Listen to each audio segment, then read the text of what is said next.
Viewers, আসসালামু আলাইকুম। আমরা আসছি বৃহত্তর ময়মনসিংহ বিভাগের নেত্রকোনা ডিস্ট্রিক্ট কলমাকান্দা থানার মণিপুরপাড়া ডাক্তারবাড়ি। এইখানে ময়মনসিংহ বিভাগের মধ্যে এত বড় এবং এত বৃহৎ একটা গরু পালন করা খুব চাপ। আমরা কখনো দেখি নাই আমাদের জীবনে এত বড় একটা গরু। বাস্তবতা খুব কঠিন, বাস্তবের মুখে আমরা এত বড় কখনো দেখি নাই। এট ফার্স্ট প্রথমই দেখলাম এটা। তো এই গরুটা পালন করে আমার শ্রদ্ধেয় কাকা মীর এনায়েত হোসেন। উনি দীর্ঘ 2 বছর 8 মাস গরুটাকে লালন পালন করে আজকের এই অবস্থানে দাঁড় করানো হয়েছে। আমাদের এই গরুটা আমাদের এলাকার এক ঐতিহ্যবাহী এবং এই এলাকার একটা গর্ব যে আমরা এত বড় গরু নিজ হাতে পালন করে এটা এইরকম ভাবে আজকের এই পজিশনে দাঁড় করানো।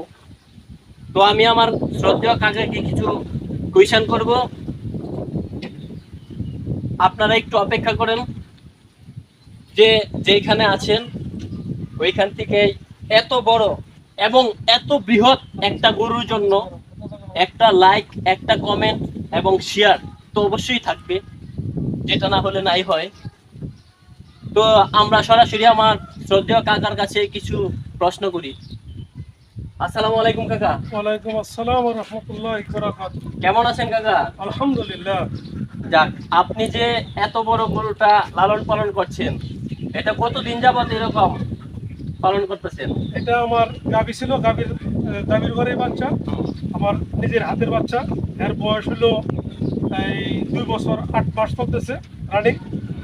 এই আমি নিজে এটারে দেশি খাবার দিয়ে, মানে দেশি যে খাবারগুলি আছে, ভুসি, খড় আর হলো কাঁচা ঘাস, এটা দিয়ে এই পর্যন্ত নিয়ে আসছি।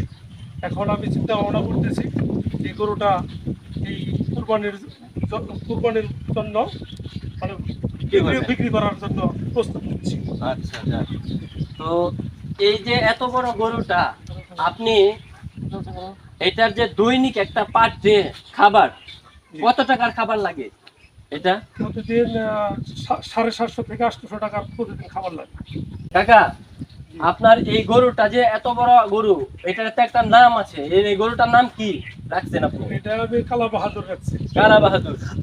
দর্শক, কালা বাহাদুর ঠিক কালা বাহাদুরের মতোই সুন্দর একটা নাম। এত সুন্দর একটা নাম এবং সব করে এই কালা বাহাদুর আজকের এই পজিশনে।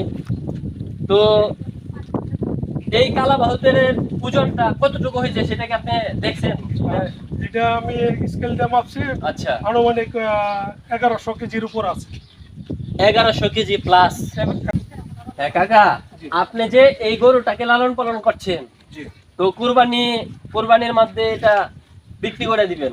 জি। তো আপনার কেমন একটা আশা বা কেমন একটা প্রাইস হইলে বা কিরকম একটা রেট হইলে গরুটা বিক্রি করতে পারেন, এরকম কোনো কিছু বলবেন? না, আমার গরুটা আমি শখ করে বলছি, আমার শখের জিনিস। আর এখন আমি কুরবানির মধ্যে বিক্রি করে দেবো, কারণ এটার যে খাবার দেওয়ার মতন এবিলিটি আমার একটু কম। আর একটা বছর যদি রাখলে গরুটা হইতো। এখন মাত্র এই গরুটা দুই দাঁত হয়ে আর 2টা দাঁত ভাঙছে বর্তমানে। এটা মানে আবার বিক্রি করে দিতে হবে। আমি তো যেহেতু রাখতে পারতেছি না এটা খাবার দিয়ে, যেহেতু বিক্রি করব, যদি বিক্রির প্রাইস হলো মানে সাক্ষাতে আলাপের সহিত, মানে আমি দাম এটাই বলবো। আচ্ছা, বুঝতে পারছি।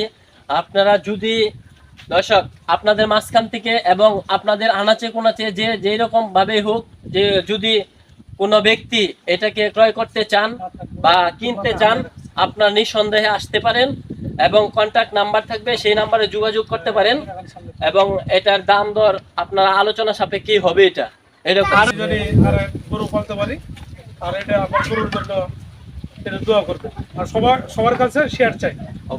ভিউয়ার্স, আপনাদের সবার কাছে আমার একটাই রিকোয়েস্ট, আমার কাকার জন্য, এই যে সে এত পরিশ্রম করে, এত ত্যাগ স্বীকার করে এত বড় গরুটা লালন পালন করছেন, সেই জন্য তো কাকার জন্য অবশ্যই একটা লাইক, একটা শেয়ার, একটা কমেন্ট অবশ্যই চাই।